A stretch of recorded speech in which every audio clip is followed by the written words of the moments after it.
বিশ্বের একক বৃহত্তম ম্যানগ্রোভ বন সুন্দরবন।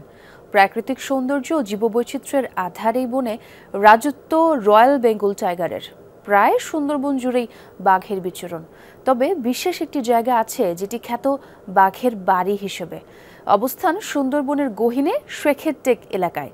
সেখানে প্রায় 400 বছরের পুরানো মন্দির ঘিরে বাঘের আনাগোনা। বিস্তারিত থাকছে সহকর্মী শেখ আল হাসানের প্রতিবেদনে। প্রাণ ইউএইচটি মিল্ক, শুদ্ধতায় ও মমতায় সবসময় সেরা স্বাদে। খুলনা শহর থেকে বাঘের বাড়ি হিসেবে পরিচিত সুন্দরবনের শেখেরটেক এলাকার দূরত্ব প্রায় 85 কিলোমিটার। দাকপ উপজেলার মোজামনগর খেয়াঘাট পর্যন্ত সড়ক পথ। সেখান থেকে শিবসা নদী ধরে নৌযানে সোজা দক্ষিণ দিকে শেখেরটেক। এটি দাকপের মোজামনগর খেয়াঘাট। এই নদীটি চলে গেছে সুন্দরবনের মধ্যে গিয়ে মিশেছে বঙ্গোপসাগরে। আমরা এই নদী ধরেই যাব বাঘের বাড়ি শেখেরটেক। বন বিভাগের অনুমতি নিয়ে বেলা 11:30টার দিকে নৌযানে আমরা রওনা হই বাঘের বাড়ির উদ্দেশ্যে। সাথে রয়েছেন বাঘ গণনায় প্রত্যক্ষভাবে কাজ করায় অভিজ্ঞ একজন। নিরাপত্তার জন্য আছেন বনরক্ষীরাও। সুন্দরবনের শেখেরটেকে পৌঁছাতেই নেমে আসে সন্ধ্যা। বন বিভাগের এক কর্মী জানালেন তার বাঘ দেখার অভিজ্ঞতার কথা। 3টা বাঘ, একটা বাচ্চা, মেল, ফিমেল এবং বাচ্চা দেখা গেছে। এবং আপনারা যে এখানে যে হাইটে দেখতে পারবেন বাঘের ছাপ আছে, এখানে প্রতিনিয়ত বাঘ আছে। ওয়াচ টাওয়ারের যে ফুট ট্রেলের ওখানে আছে বাঘের ছাপ আছে। রাতে শেখেরটেক ইকো ট্যুরিজম সেন্টারের ওয়াচ টাওয়ারে থাকার ইচ্ছা থাকলেও নিরাপত্তাজনিত কারণে মেলেনি অনুমতি। তাই ট্রলারে রাত কাটিয়ে পরদিন বেরিয়ে পড়লাম বাঘের বাড়ি ঘুরে দেখতে।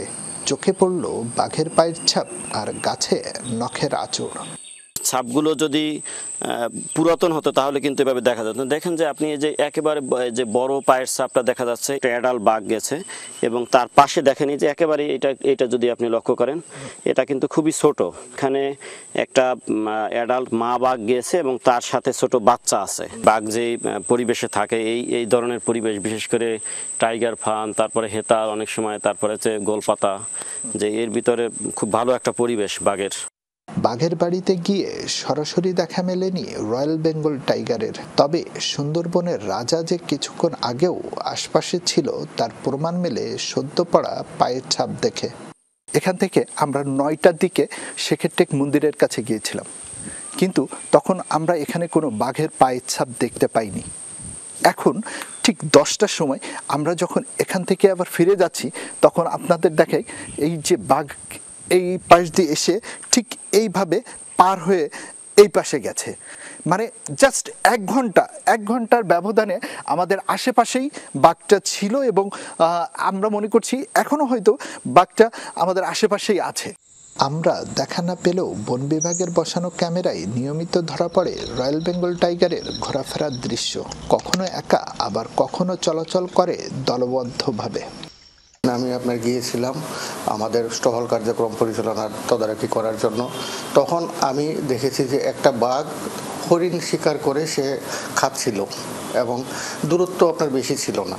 সে আমাদের দেখে জাস্ট রাস্তাটা ক্রস করে এক পাশ থেকে আরেক পাশে আমরা চলে গিয়েছি। 2018 সালে বন বিভাগের জরিপ অনুযায়ী সুন্দরবনে বাঘের সংখ্যা ছিল 114টি, আর 2024 সালে প্রকাশিত জরিপে 125টি বাঘের অস্তিত্ব মেলার কথা বলা হয়েছে। শেখ আল এহসান, যমুনা নিউজ, খুলনা।